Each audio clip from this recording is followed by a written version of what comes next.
So, bali pala mga ka-Daniel, yung nozzle nito, explain ko sa inyo yung butas, kung ilang butas at anong diameter at yung angle para maging blow flame sa D8 chamber.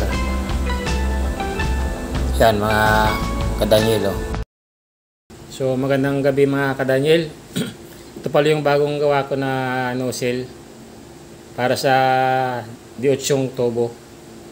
Yan o. Bali, ang butas nito ay 36 lahat. Bali, ito pala, 8 butas to. Ito 8, ito 12. Top, pinakataas. At ito, yung butas pala nito, yung 4, naka-slanting pababa. Ito. Ganyan o. At yung 4 naman, alternate, nakadiretso lang. Yan. Pababa, diretso. Alternate siya. 8 piraso. 8 butas. At ito naman, na pangalawa, ay 2 mm. Bali, ito yung 2 mm, oh. Diretso lang lahat to, na 8 na to, na butas. Diretso lang. 8 yan, 8. Yan o. Ito, 8 yan. At ito naman, 1.5. 8 rin na butas. Naka-slanting yan pataas. Kaunti, yan o. Lahat yan, naka-slanting pataas. Yan. 8 butas to. At ito naman, 12 butas, 1.5 din ang laki ng butas. Ito 1.5, 2 mm, 2.5. Ito 1.5, ito yung naka degree pataas, 45 degree. Yan. Lahat yan 12 butas, naka degree pataas. Yan. 1.5 ang diameter ng drill bit or barina. Yan. Bali yung diameter pala nito 2 in 1/2 inches itong nozzle na to. Ito. Yan. Mushroom type yan. Blow flame yan mga ka-Daniel. So, ganyan makikita yung butas, oh. Naka-degree, oh. Lahat yan. 12 piraso. Yan, oh.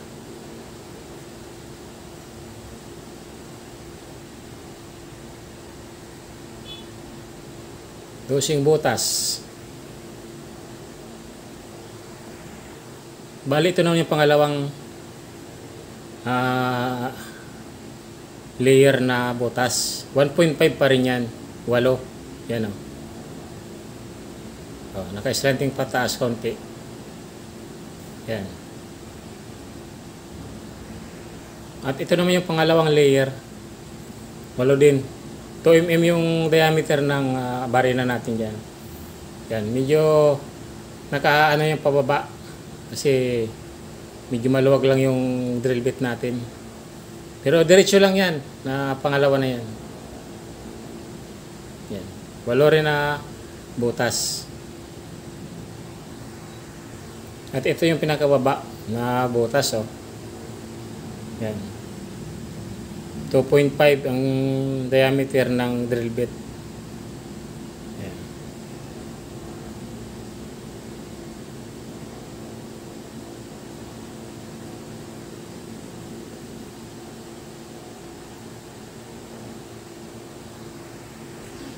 Yan, ah.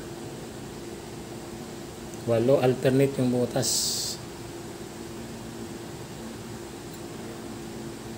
2.5 diameter.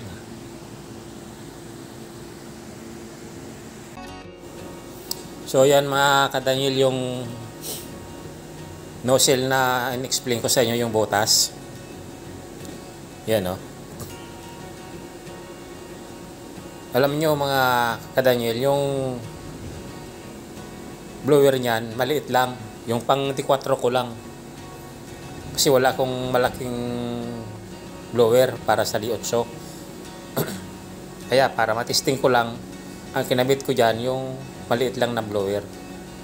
Kaya siguro pag nakabitan pa yan ng mas malaking blower, mas lalakas pa yan, mas aangat pa yung apoy niyan. Tingnan nyo naman mga ka-Daniel, oh. Mahina pa lang yung apoy niya kasi maliit lang yung blower.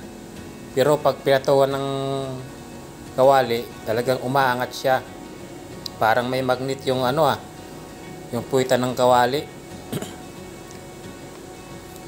Yan. At medyo nagpupula-pula minsan kasi talagang hindi pa naman talaga tuloy-tuloy yung langis niyan kasi linagyan lang natin sa chamber. Kaya kung tuloy-tuloy na yung niyan, maintain na yung oil, mamimaintain na yung blue flame niya. Pasalin-salin lang tayo ng oil dyan. At malakas talaga sa oil pag malaki na yung chamber gagamitin nyo, malakas din talaga sa oil. Lalo pag yung mainit na. Yan, hindi siya nagbublo minsan pag natanggal ko yung kawali. Yan. Pero napakalakas na siya. Kahit maliit lang yung blower na ginagamit ko pa dyan. Kaya siguro ko pa yung bibili nito, yung nag-order, kakabitan niya ng malaking blower, talagang lalakas pa yung apoy na nakikita nyo ngayon. Halos puno yung kawali, oh. Nasasakop ng apoy. Malaki na yung kawali din na yan.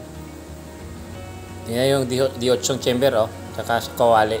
Malaki yung kawali na yan mga ka-Daniel. Yan, oh. Oh, tingnan nyo. Oh. Napakalakas.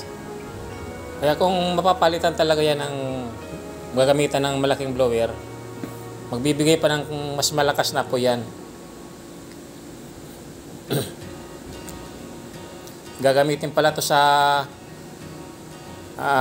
lugawan. Siguro pang palambot ng baka siguro. Kaya inod na niya malaki. Yan. Kaya lang talaga matakaw din talaga sa langis pag malaki.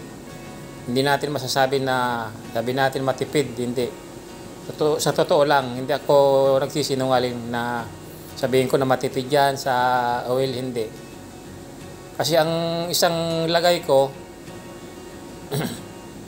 saglit lang maubos. Hindi naman ako makalagay ng marami kasi tingnan nyo, lumalabas na dun sa butas na para sa oil.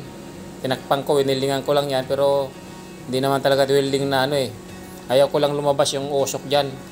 Kaya tinakpan ko na muna. Pero yan lumalabas yung oil pag nasobrahan ko ng lagay. Yan, oh. Yan, yung sumisingaw na yan, may usok.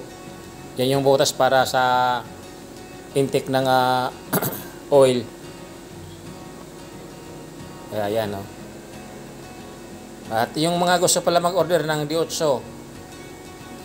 message lang kayo sa video na to para pag-usapan natin kung magkano ba o taga saan kayo. Yan. Napakalakas ng apoy. Yan, oh, mga ka-Daniel, tingnan nyo naman, oh. Mainit na mainit yung kawali ko dyan, eh. Yun, naka-buy script na nga ako kasi talagang sobrang init na.